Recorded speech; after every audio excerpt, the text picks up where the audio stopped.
ईसाई धर्मगुरु pope Francis का वेटिकन सिटी में निधन, 88 साल की उम्र में ली आखिरी सांस। वेटिकन ने बयान जारी कर निधन की पुष्टि की। लंबे समय से बीमार चल रहे थे पोप फ्रांसिस। फेफड़ों में इंफेक्शन के चलते लंबे समय से बीमार चल रहे थे पोप। 14 फरवरी को रोम के जेमिली अस्पताल में करवाया गया था भर्ती। 1000 साल में पोप बनने वाले पहले गैर यूरोपीय थे पोप फ्रांसिस। 2013 में रोमन कैथोलिक चर्च के 266वें पोप बने थे। पोप को सेंट पीटर का उत्तराधिकारी माना जाता है। सेंट पीटर ईसा मसीह के 12 शिष्यों में से एक थे। अर्जेंटीना में जन्मे पोप फ्रांसिस पादरी बनने से पहले बाउंसर और केमिस्ट टेक्नीशियन का काम कर चुके थे। 1969 में 33 साल की उम्र में पहली बार बने थे पादरी। पीएम मोदी ने पोप फ्रांसिस के निधन पर दुख जताया। ट्वीट कर लिखा, कैथोलिक समुदाय के प्रति संवेदनाएं। पोप फ्रांसिस को हमेशा करुणा, विनम्रता और आध्यात्मिक साहस के प्रतीक के तौर पर याद रखा जाएगा। मुर्शिदाबाद पहुंचे बंगाल बीजेपी अध्यक्ष और केंद्रीय मंत्री सुकांता मजुमदार। हिंसा प्रभावित इलाकों का दौरा किया। सुकांता मजुमदार ने पीड़ित परिवारों से की मुलाकात। पीड़ितों ने अपनी आपबीती सुनाई। मजुमदार ने हर संभव मदद का भरोसा दिया। सुप्रीम कोर्ट ने अर्जी में दिए थे कथन पर सवाल उठाए। याचिकाकर्ताओं को फटकार लगाई, कहा आप बहुत जल्दी में हैं। याचिकाकर्ताओं ने सुप्रीम कोर्ट से याचिका वापस ली। कोर्ट ने संशोधित याचिका दाखिल करने की इजाजत दी। सुकांता का ममता बनर्जी पर आरोप, मुर्शिदाबाद में बांग्लादेशियों को बसा दिया है। बंगाल में भी बांग्लादेश की तरह हिंदू मारे जा रहे हैं।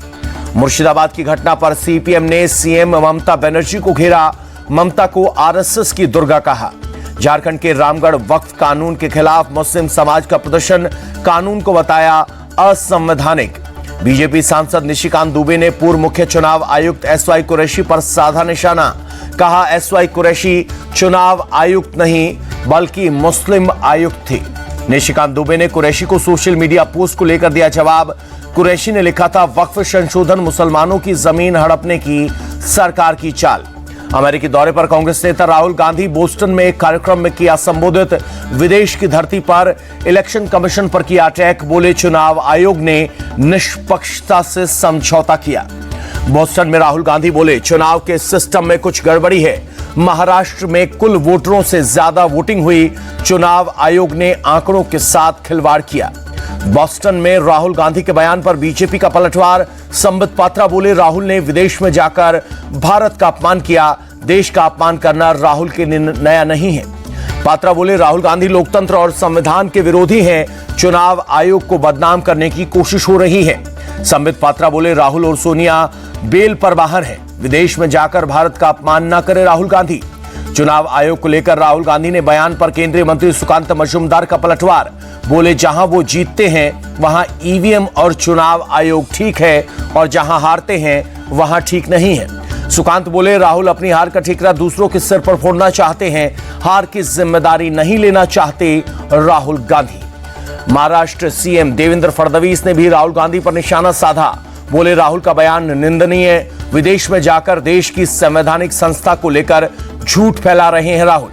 राहुल गांधी के बयान पर बीजेपी प्रवक्ता शहजाद पूनावाला बोले, विदेश जाकर संवैधानिक संस्थाओं का अपमान करना राहुल की पहचान। मोदी का विरोध करते करते ये लोग देश के विरोध में उतर आए हैं। बोस्टन में राहुल गांधी के बयान पर कांग्रेस नेता प्रमोद तिवारी बोले, राहुल गांधी ने तथ्यों के साथ अपनी बात कही। चुनाव आयोग का निष्पक्ष होना बहुत जरूरी। राहुल गांधी के बयान पर यूपी के डिप्टी सीएम केशव प्रसाद मौर्य बोले, कांग्रेस जीत जाए तो चुनाव आयोग सही और हार जाए तो गलत। गलत बयान देना कांग्रेस की आदत बन गई है। बोस्टन में राहुल गांधी के बयान पर यूपी के मंत्री ओपी राजभर बोले, राहुल जब जब विदेश जाते हैं भारत का अपमान करते हैं। अमेरिका के राष्ट्रपति जेडी वेंस दिल्ली पहुंचे। केंद्रीय मंत्री अश्विनी वैष्णव ने जेडी वेंस का स्वागत किया। एयरपोर्ट पर गार्ड ऑफ ऑनर भी दिया गया। 4 दिन के दौरे पर अमेरिका के उपराष्ट्रपति जेडी वेंस दिल्ली के अक्षरधाम मंदिर पहुंचे। पत्नी बच्चों के संग किए दर्शन। 17वें सिविल सेवा दिवस पर दिल्ली में कार्यक्रम का आयोजन। प्रधानमंत्री नरेंद्र मोदी समारोह में शामिल हुए। पीएम मोदी बोले, 10 साल में भारत ने प्रभावशाली परिवर्तन का सफर देखा। भारत का शासन मॉडल जनरेशन रिफॉर्म पर ध्यान दे रहा है। लोक प्रशासन में उत्कृष्टता के लिए प्रधानमंत्री पुरस्कार विजेताओं से पीएम मोदी ने की मुलाकात। अधिकारियों ने पीएम मोदी से अपने अपने अनुभव साझा किए। राहुल गांधी ने कांग्रेस शासित राज्यों के मुख्यमंत्रियों को चिट्ठी लिखी। राज्यों में रोहित वेमुला एक्ट लागू करने की अपील की। उत्तराखंड के सीएम पुष्कर सिंह धामी ने बैठक की। राज्य के सभी जिलाधिकारियों के साथ वर्चुअल मीटिंग की, कई मुद्दों पर चर्चा। दिल्ली की सीएम रेखा गुप्ता और केंद्रीय मंत्री मनोहर लाल खट्टर आदर्श नगर विधानसभा पहुंचे। धीरपुर में संकल्प गर्ल्स हॉस्टल का उद्घाटन किया। आम आदमी पार्टी दिल्ली मेयर का चुनाव नहीं लड़ेगी। 25 अप्रैल को होना है चुनाव। आज नामांकन दाखिल करने की है आखिरी तारीख। बर्खास्त ट्रेनी आईएएस पूजा खेड़कर की गिरफ्तारी पर रोक बढ़ी। सुप्रीम कोर्ट ने 21 मई तक गिरफ्तारी पर सशर्त रोक लगाई। जम्मू कश्मीर के रामबन में भारी बारिश और ओलावृष्टि से तबाही के बाद रेस्क्यू ऑपरेशन जारी। अचानक बादल फटने से आए सैलाब में 3 लोगों की मौत। रामबन जिले में रेस्क्यू ऑपरेशन कर रहे 100 से अधिक लोगों को बचाया गया। सेना ने लोगों को सुरक्षित जगहों पर पहुंचाया। रामबन में बादल फटने से चारों तरफ से पानी का सैलाब आया। पूरा पहाड़ एक मार्केट के ऊपर गिरा। कई दुकानें और हॉस्टल पानी के तेज बहाव में बह गए। वीडियो आया सामने। सड़क से 40 फीट ऊपर मलबा ही मलबा दिखा। अभी भी कई गाड़ियां मलबे के अंदर दबी नजर आ रही हैं। बारिश, सैलाब और लैंडस्लाइड से करीब 250 घर क्षतिग्रस्त। पहाड़ से आए सैलाब और मलबे की चपेट में कई होटल और दुकान भी आए। रामबन में आज सभी सरकारी और निजी स्कूलों, कॉलेजों और संस्थानों को बंद किया गया। मौसम खराब होने की वजह से लिया गया फैसला। रेस्क्यू ऑपरेशन में सेना के साथ एनडीआरएफ, एसडीआरएफ और सिविल क्यूआरटी मौजूद। मौसम ठीक होते ही रेस्क्यू ऑपरेशन में आएगी तेजी। रामबन ने भूस्खलन से प्रभावित क्षेत्र पहुंचे डिविजनल कमिश्नर और जम्मू जोन के पुलिस महानिदेशक मौजूद हालात का लिया जायजा। लैंडस्लाइड के बाद रामबन में सड़कों से मलबा हटाने का काम जारी। कई गाड़ियां अभी भी मलबे में दबी।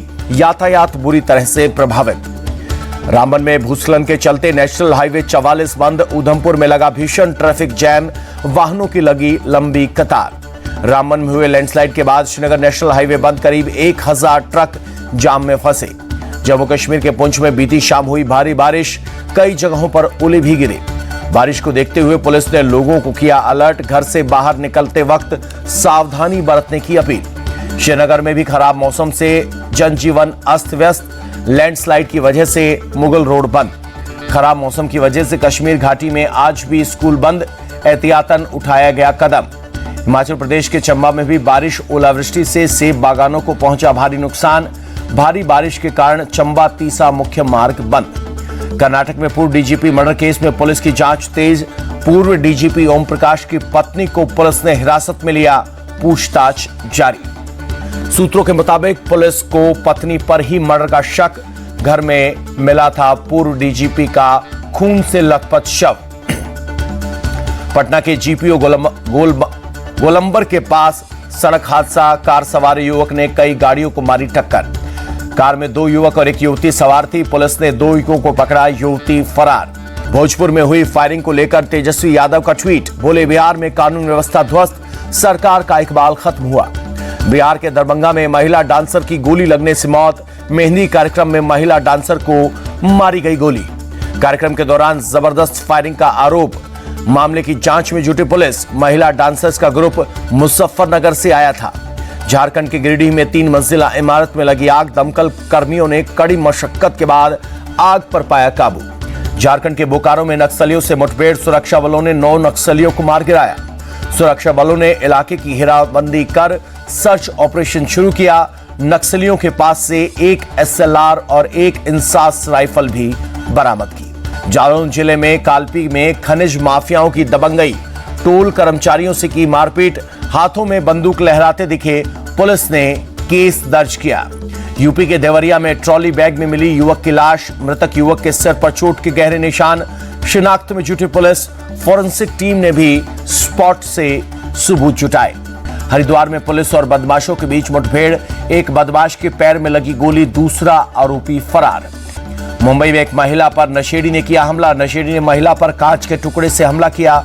गंभीर रूप से घायल हुई महिला का छाता गलती से नशेड़ी को लगा था। मुंबई पुलिस ने आरोपी नशेड़ी को गिरफ्तार किया। सीलमपुर मर्डर केस में गिरफ्तार महिला आरोपी लेडी डॉन जिक्रा का बयान। मैंने कुणाल को नहीं मारा, मुझे जबरन फंसाया जा रहा है। दिल्ली के केशवपुरम स्थित एक फैक्ट्री में लगी आग। लाखों का माल जलकर हुआ खाक। भारी नुकसान। सूरत में एसआरके परिवारोत्सव कार्यक्रम, इंडिया टीवी के चेयरमैन रजत शर्मा हुए शामिल। लोगों ने एक मॉक अदालत में पूछे सवाल, रजत जी ने बेबाकी से दिए सभी सवालों के जवाब। श्री रामकृष्ण एक्सपोर्ट के चेयरमैन गोविंद भाई ढोलकिया ने रजत जी को साफा पहनाकर किया सम्मानित। इस अवसर पर केंद्रीय मंत्री मनसुख मांडविया रहे मौजूद। रजत शर्मा ने सूरत में किरण अस्पताल के वंडील वंदना कार्यक्रम को भी किया संबोधित। निस्वार्थ सेवा के लिए अस्पताल के स्टाफ की सराहना की। लोग उनके जीवन में अनुभव सुनकर भावुक हुए। एमपी सीएम मोहन यादव उज्जैन पहुंचे। शिप्रा नदी में आस्था की डुबकी लगाई, पूजा अर्चना भी की। मशहूर अभिनेता यश उज्जैन पहुंचे, बाबा महाकाल के दर्शन कर आशीर्वाद लिया। एमटीएनएल ने सरकारी बैंकों का 8,346 करोड़ का कर्ज नहीं चुकाया। एमटीएनएल पर कर्जा 33,568 करोड़ रुपए पहुंचा। एचडीएफसी बैंक ने एफडी की ब्याज दरों में की कटौती। एफडी पर सामान्य नागरिकों को 3 से 7.05% तक मिलेगा ब्याज। हुंडई मोटर इंडिया के शेयरों के लिए लॉक इन खत्म। $10 अरब के स्टॉक अब ट्रेड के लिए हुए फ्री। अर्बन कंपनी के आईपीओ का साइज 80% घटा। सेबी से इशू के जरिए 528 करोड़ जुटाने की मंजूरी मिली।